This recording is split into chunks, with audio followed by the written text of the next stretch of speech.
Iran की तरफ से बड़ी चेतावनी आई है और चेतावनी ये कि अमेरिका पर एक बार फिर हो सकता है 9/11 जैसा ट्रेड टावर जैसा हमला। और ये चेतावनी आई है ईरान की तरफ से। देखिए, ये ऐसी खबर है जिसने पूरे अमेरिका में दहशत फैला दी है, खौफ फैला दिया है। 9/11 एक वो हमला था जिसने पूरी दुनिया को हिलाकर रख दिया था। अब इसी तरह की वार्निंग ईरान की तरफ से आई है कि एक बार फिर 9/11 ट्रेड टावर्स जैसा हमला हो सकता है। देखिए, ये वार्निंग दी गई है ईरान के सिक्योरिटी काउंसिल के सचिव जो है अली लारिजानी साहब, इनकी तरफ से। लेकिन इनकी तरफ से जो बात कही गई है, इसके दो एस्पेक्ट हैं, इसको दो तरह से लिया जा रहा है। देखिए, अली लारिजानी साहब ने क्या कहा है, पहले ये समझने की जरूरत है। उनका कहना ऐसा है कि अमेरिका में ही कुछ नेता मिलकर जो हैं वो 9/11 जैसा हमला करवा सकते हैं, यानी अमेरिका खुद पर इस तरह का हमला करवा सकता है और उसके लिए ईरान को दोषी ठहराया जा सकता है और ये आरोप लगाए जा सकते हैं कि ये हमला ईरान ने करवाया है। तो अली लारिजानी साहब का कहना ऐसा है कि आने वाले कुछ दिनों के अंदर ट्रेड टावर जैसा हमला होगा और ये असल में अमेरिका की ही साजिश होगी और अमेरिका उसका आरोप ईरान पर लगा देगा और ताकि बाकी के देश भी ईरान के खिलाफ हो जाएं और ईरान के खिलाफ मिलकर हमला करें। इस तरह की एक साजिश हो सकती है। ये बात अली लारिजानी साहब की तरफ से कही गई है।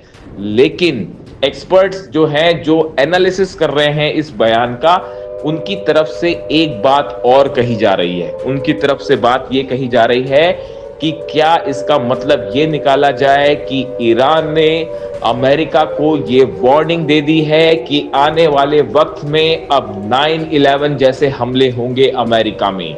कुछ लोगों का मानना यह भी है कि ईरान ने बड़े ही एक समझदारी भरे अंदाज में अपनी बात को अमेरिका की जनता तक और अमेरिका के नेताओं तक आगे बढ़ा दिया है कि आप तैयार रहिए, अब 9/11 जैसा हमला होगा।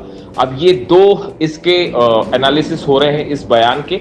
लेकिन देखिए, अब हकीकत जो भी है वो आने वाले दिनों में पता चलेगी।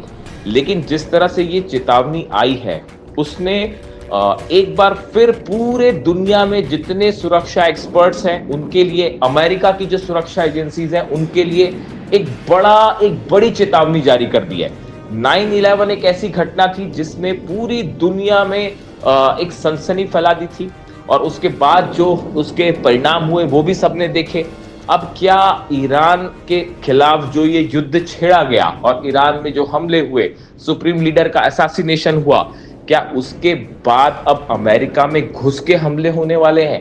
क्या इस बात का ये मतलब निकाला जाए? देखिए, अब इसका अलग अलग इसके एनालिसिस हो रहे हैं। लेकिन एक बार फिर इस चेतावनी ने 9/11 की तस्वीरें पूरी दुनिया के जहन में फिर से ताजा कर दी है। इसी बीच इजराइल में लगातार हमले जारी हैं और जो तस्वीरें आई हैं बीती रात, यानी 15 और 16 तारीख की बीच की रात, इजराइल में जबरदस्त जो है वो मिसाइल अटैक हुए और बताया जा रहा है कि सेजिल मिसाइल से जो हमले हुए उसने पूरे इजराइल को दहला के रख दिया है। चाहे सेंट्रल इजराइल हो, नदर्न इजराइल हो, साउथ इजराइल हो, हर तरफ सेजिल मिसाइल्स बरस रही हैं अब और सब तरफ जो है वो आग लगने की तस्वीरें सामने आई, कई घरों के गिरने की तस्वीरें सामने आई।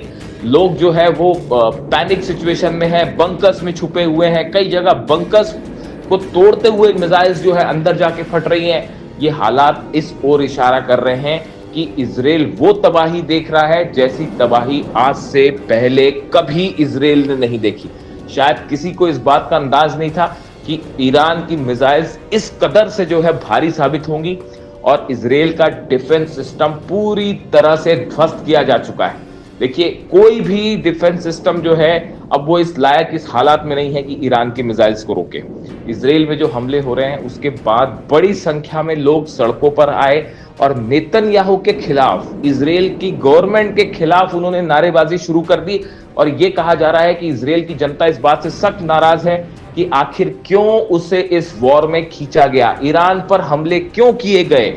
इस बात से अब इजराइल के लोग ही नाराज हैं और नेतन्याहू के खिलाफ नारेबाजी कर रहे हैं। लोगों का कहना है जिस तरह से ये हमले हुए उसके बाद अब जब ईरान के हमले हो रहे हैं तो उसमें एक तो नेतन्याहू सामने आने को तैयार नहीं है। देखिए एक तरफ ईरान में जो है वो ईरान के राष्ट्रपति हों, अली लारिजानी साहब हों, विदेश मंत्री हों, कुछ देर पर वो सब के सब सड़कों पे थे, जनता के बीच में थे और लाखों लोग उनका सपोर्ट कर रहे थे। लेकिन दूसरी तरफ इजराइल में हालात ये हैं कि नेतन्याहू कहां छिपे हुए हैं किसी को नहीं पता। वो कहीं कहीं से अपने वीडियो रिलीज कर रहे हैं, जनता के बीच आने को तैयार नहीं है। और जो सड़कों पर तबाही हो रही है, घर टूट रहे हैं, उसके बीच में जो है वो जनता वहां पे बुरे हालात में है। यानी जंग आज की जो स्थिति है उसमें ईरान ने भयंकर तबाही मचाई है इजराइल में, और ईरान जो है वो भारी पड़ता दिखाई दे रहा है इस जंग में। यानी कि हालात ये हो चुके हैं अब कि दुनिया की सबसे बड़ी ताकतों को झुकाने में ईरान कामयाब हो गया है।